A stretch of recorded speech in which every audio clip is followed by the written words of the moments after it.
Alright then, there's one more topic I'm going to cover in this series, and that is something called Firestore rules.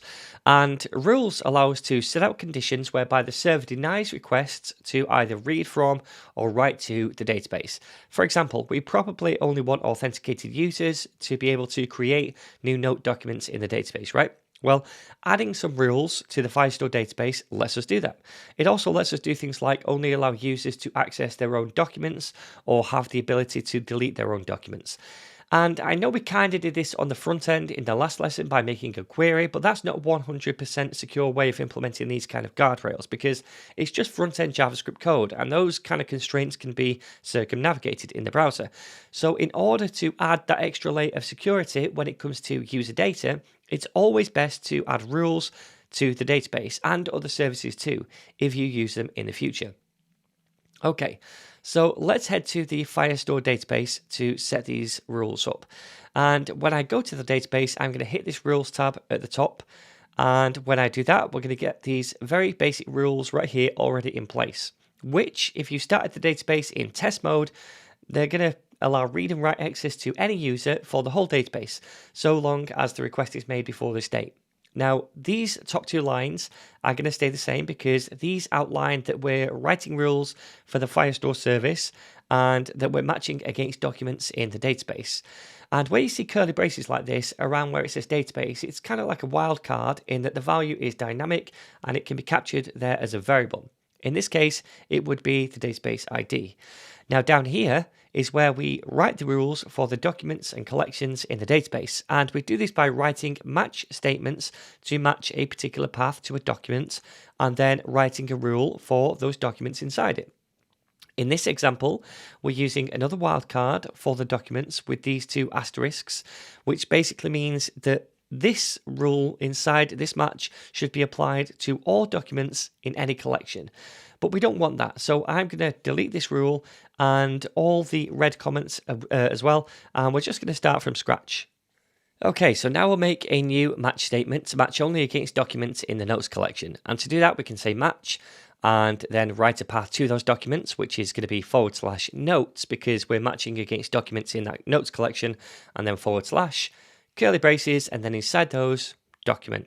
So again, this is a wildcard which matches against any document ID, and we capture that document ID as a kind of variable we can use in this rule set if we need to.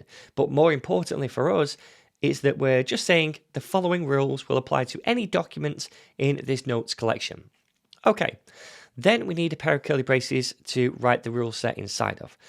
So the next thing we need to do is write rules for the different kinds of operations we expect to be made, like write or read or delete actions. The way we start one of those rules is by saying allow, followed by the type of operation you want to allow, like create, for example, to create new documents.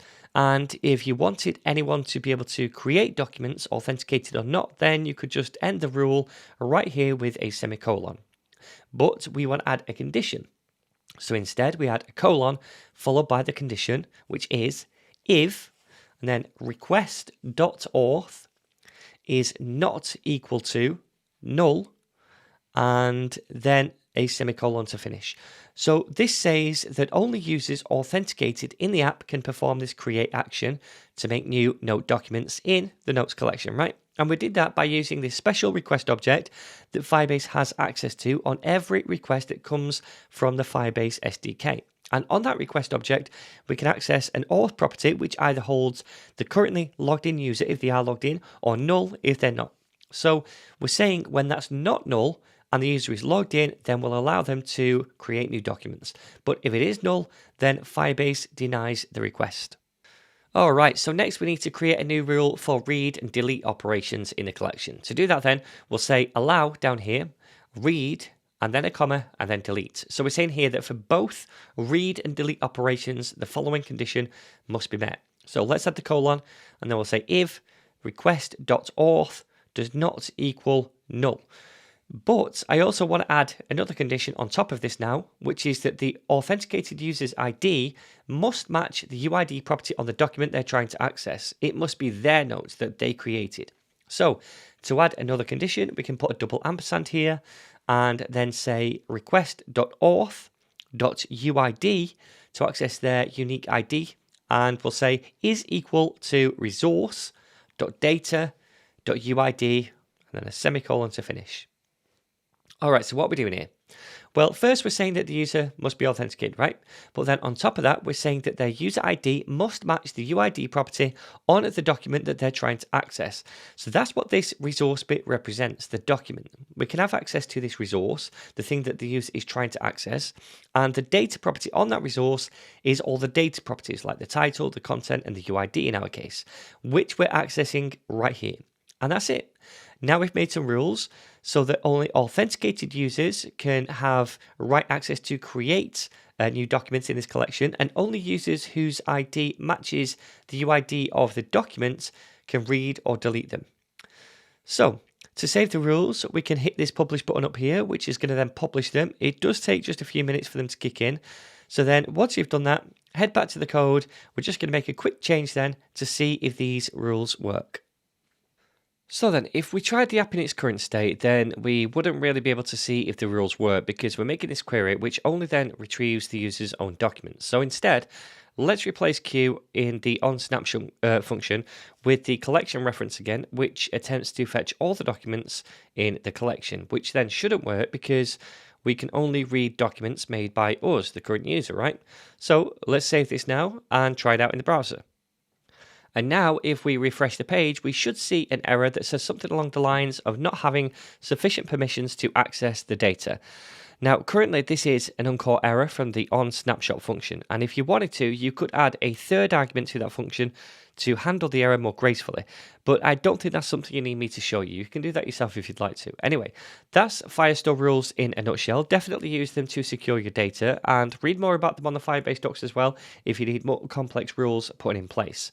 So then that's also the end of the series. I really hope you enjoyed it and you feel comfortable now with Firebase authentication and the Firestore database. I do plan on making more Firebase courses very soon as well about Firebase AI logic, Firebase storage, and Firebase functions, so stay tuned for those.